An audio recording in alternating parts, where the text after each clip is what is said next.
topik podcast untuk hari ini, kita akan berbicara mengenai penerapan puasa. Ayat kunci untuk puasa ini terdapat di Matius 6 ayat 17, yang berbunyi, "Tetapi kamu, pada saat kamu berpuasa, minyakilah kepalamu dan cucilah mukamu." Penerapan puasa dapat kita jumpai di sepanjang kitab Perjanjian Lama dan Perjanjian Baru sebagai perintah Allah. Perhatikan ayat di atas. Di Matius 6 ayat 17, Roh Kudus tidak berkata jika kamu berpuasa, tetapi pada saat kamu berpuasa.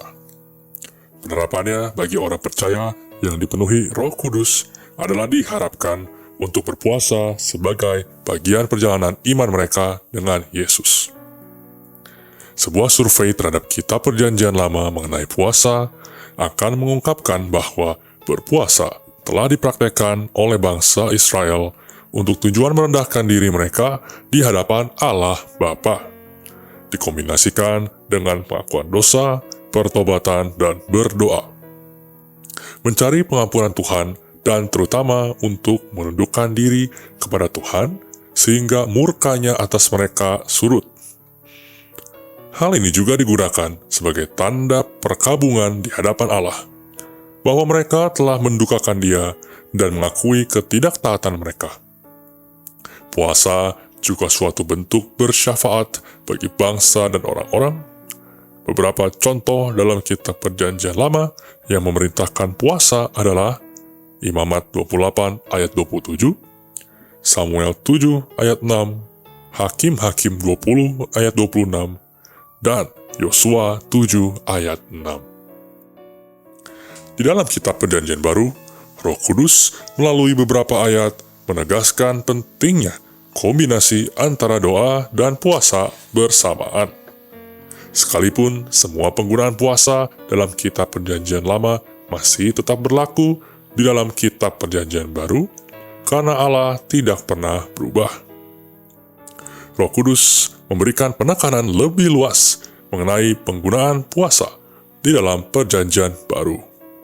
Seperti dalam Perjanjian Lama, puasa dalam Perjanjian Baru pertama-tama dan terutama untuk melayani Tuhan dan mencari wajah-Nya. Juga untuk menunjang syafaat bagi kepentingan orang lain atau diri sendiri. Kita juga melihat puasa diterapkan bersamaan dengan doa sebelum satu keputusan pun dibuat gereja untuk pentahbisan dan pekerjaan pengutusan oleh Tuhan.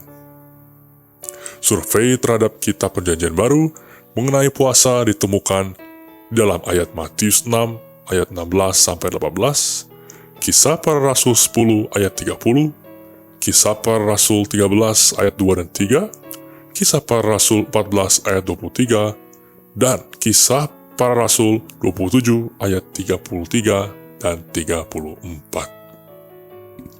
Penting untuk mendapat pengertian mengenai puasa.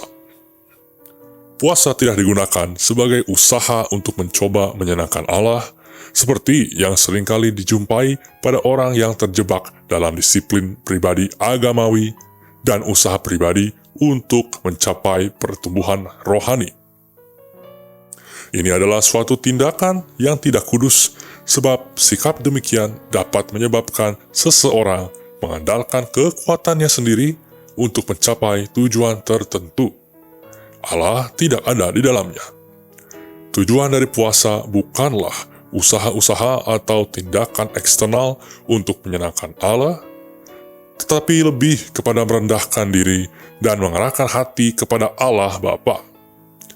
Oleh sebab itu, memerlukan sikap hati yang benar dan bermaksud dengan sungguh-sungguh mengarahkan hati kepada Allah Bapa tanpa motivasi mementingkan diri sendiri dan bagi kemuliaannya. Jadi pertama-tama dan terutama melayani Dia. Alkitab memerintahkan kita untuk merendahkan hati. Mazmur 35 ayat 13, Yakobus 4 ayat 8-10, dan memperlengkapi kita dengan puasa sebagai sarana untuk membantu kita merendahkan hati. Puasa itu sendiri bukanlah tujuan akhir yang harus dicapai. tetapi merupakan alat bantu dan disiplin yang telah ditentukan dan diperintahkan Allah untuk dipraktekkan oleh semua orang percaya untuk mengontrol kedagingan dan menundukkannya kepada roh Allah. Sehingga Allah lebih mudah membuat tujuan akhirnya tercapai di dalam kehidupan saya dan Anda, membantu dan memimpin kita semua ke dalam rencananya, kemudian memberkati kita. Mari berjalan dalam kuasa Roh Kudus dan mengupas tentang peperangan spiritual. Subscribe YouTube channel kami dan nyalakan lonceng notifikasi serta follow sosial media kami untuk mendapatkan konten Kristiani secara reguler.